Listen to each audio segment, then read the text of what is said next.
Hello বন্ধুরা, সকাল সকাল আরও একটা ভিডিও নিয়ে এলাম।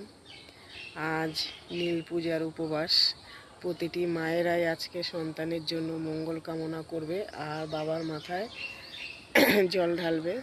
তো সব মায়েদের কথাই বলছি, সব মায়েরা যেন খুব সুন্দরভাবে সন্তানদের জন্য অনেক সুন্দর করে মনস্কামনা করে।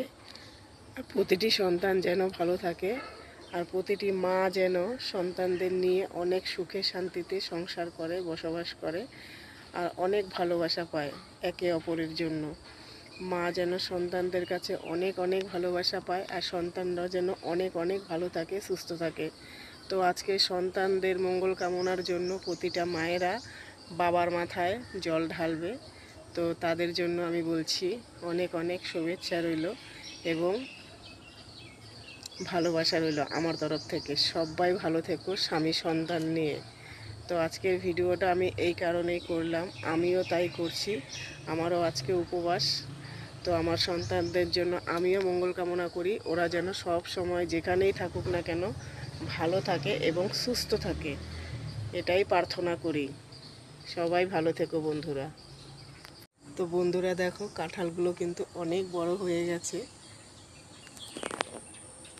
কাঁঠালগুলো অনেক বড় হয়ে গেছে, এই দেখো অনেক বড় হয়ে গেছে।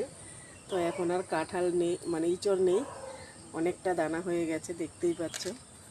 তো কাঁঠালের ভালোবাসা রইল তোমাদের সকলের জন্য। দেখো অনেকটা, পুরো সেই পুরো মাথা অবধি কাঁঠাল হয়েছে, দেখতে পেয়েছো? এই কাঁঠালগুলো কিন্তু আমি রান্না করে খেয়েছি চিংড়ি মাছ দিয়ে। তো তোমরা কে কে খাবে কমেন্ট করে জানিও। সকাল সকাল চলে আসলাম ভিডিওটা নিয়ে, তোমাদের কেমন লাগছে কমেন্ট করে জানিও, ঠিক আছে? তো চলো নেক্সট তোমাদের কি দেখাচ্ছি, কি দেখাবো চলো।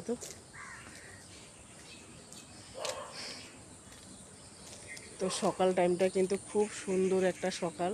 সকালে উঠলে আমরা বুঝতে পারি কতটা সুন্দর সকাল। তো যারা যারা সকালে উঠবে তারা অবশ্যই সুন্দর সকাল দেখতে পাবে। তো আজ আমি অনেক সকালে উঠে গেছি, মাথায় একটা চিন্তা রয়ে গেছে, যেহেতু আজকে নীল পুজো, তাই সকাল সকাল ঘুম থেকে উঠে গেছি।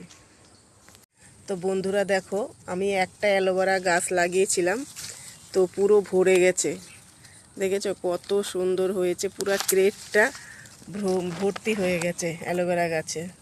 আর এখানে দেখো পাথরকুচি গাছ লাগানো হয়েছে, আমি নিজে হাতে লাগিয়েছি, অনেক বড় হয়ে গেছে গো। তো চলো বন্ধুরা, সবাই ভালো থেকো, সুস্থ থেকো, চলো টাটা, দেখা হবে পরের ভিডিওতে।